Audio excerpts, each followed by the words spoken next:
Olá, boa noite. Estamos de volta com o Jogo do Poder, o seu programa de entrevistas, transmitido todas as quartas-feiras, às 10h30 da noite, pela CNT. No nosso estúdio em Brasília, o deputado federal João Paulo Cunha, do PT, Partido dos Trabalhadores de São Paulo. Ele é ex-presidente da Câmara dos Deputados. Participa também Bernardo Melo Franco, do jornal O Globo. Boa noite, deputado. Boa noite, Alan. Prazer. Deputado, algumas semanas atrás, teve aqui no nosso programa o ex-deputado e ex-ministro José Dirceu, e eu fiz a ele a pergunta que eu vou fazer ao senhor. O desfecho do caso do ex-ministro da Fazenda, Antônio Palocci, no Supremo Tribunal Federal, o STF não aceitou a denúncia do Procurador-Geral da República contra ele, naquele caso do caseiro Francenildo. Isso aumenta as esperanças do senhor e dos outros que enfrentam processo no Supremo Tribunal Federal por causa daquelas denúncias todas lá de 2005? Isso aumenta a esperança do senhor e que o desfecho desse julgamento vai ser a absolvição? Não, veja, cada caso é um caso, né? A justiça não julga no atacado. Ela julga cada caso exatamente a partir da denúncia e exatamente a partir da defesa. Eu sou muito otimista, né? Otimista de que esse processo que originaram em 2005, dito escândalo do Mensalão, tenha um desfecho positivo. Positivo do ponto de vista de justiça e do ponto de vista também que possa resultar em mudança no nosso sistema eleitoral e partidário, que do meu ponto de vista é a origem de todos os problemas. Mas esse seu otimismo, ele se baseia exatamente no quê? O senhor acha que é uma mudança de ambiente político em relação a 2005?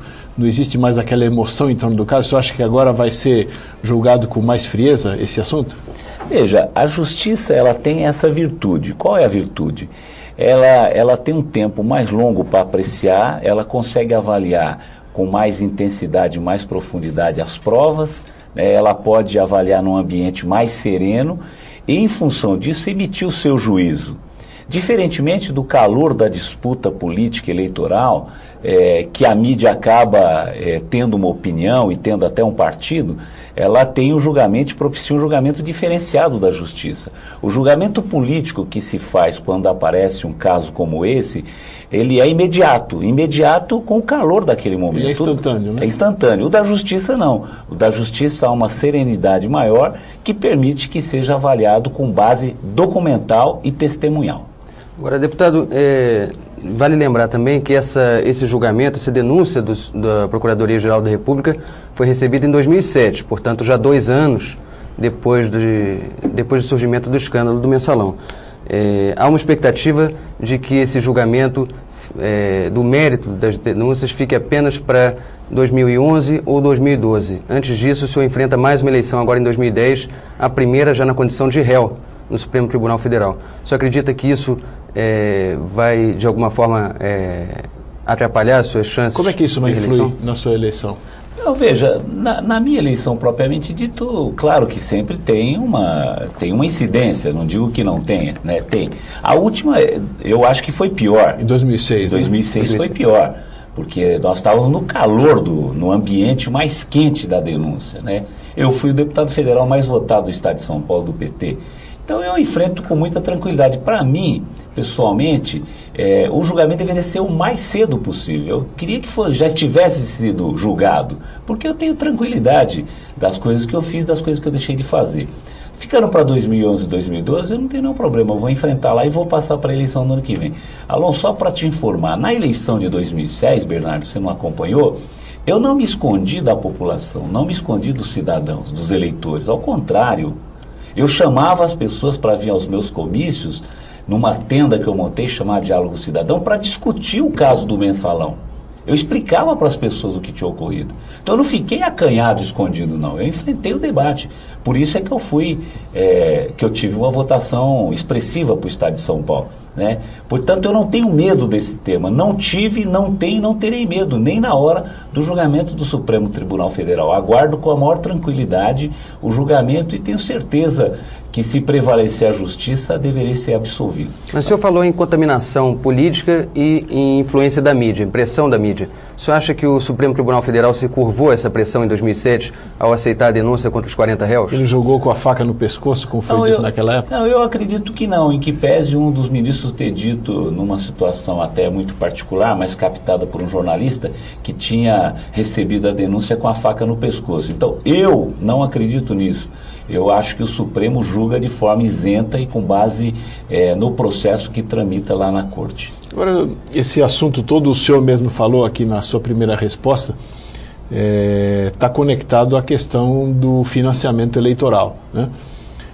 E a gente vê que as discussões sobre a reforma política no Congresso, elas simplesmente não avançam.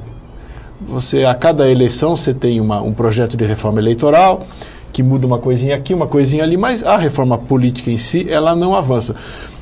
Agora, todo político que vem a esse programa, como é o senhor, ou aos outros programas, fala que é favorável à reforma política. É mais ou menos que nem a reforma tributária, que todo mundo também é a favor, mas ela nunca acontece. O que é preciso acontecer para que haja finalmente a reforma política? Precisa ter aquela constituinte exclusiva lá que o PT propõe, ou o senhor acha que o Congresso mesmo pode fazer isso? Então deixa eu fazer primeiro uma defesa pessoal, depois a mais global. Eu defendo a reforma política há muito tempo. Aliás, desde 95, na bancada do PT, eu tenho respondido pelas questões de sistema partidário e sistema eleitoral. E eu que fiz a proposta do PT de lista fechada, de financiamento público, então eu trabalho isso há muitos anos, porque eu sou muito convencido que o nosso sistema está absolutamente falido e que a gente precisa botar alguma coisa no lugar. E para botar alguma coisa no lugar tem que ser alguma coisa que resolva e que dê um passo adiante. Agora, você tem razão.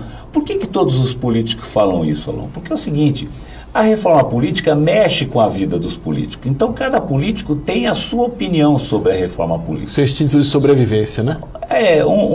Uma parte sim. Uma parte olha a reforma política com instinto de sobrevivência. Outra parte, para ser justo aqui, e tem vários partidos, olha a reforma política como uma efetiva mudança no nosso sistema eleitoral e partidário para melhorar, né?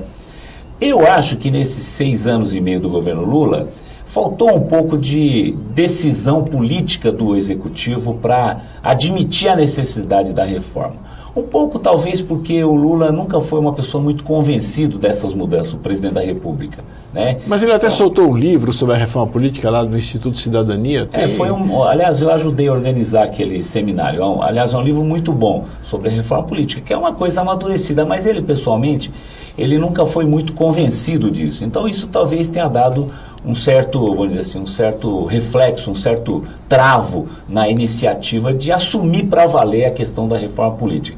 E nós devíamos ter ousado mais, sabe? Eu acho que o PT tinha que ter estabelecido um acordo mais fechado com os democratas e com uma parte grande do PSDB. O PSDB, num determinado momento, ele tinha quase toda a bancada favorável. Depois que contaminou um pouco a partir da discussão interna lá. Eu acho que nós tínhamos que buscar quem é favorável à reforma política, independentemente da coloração partidária, e insistir nisso.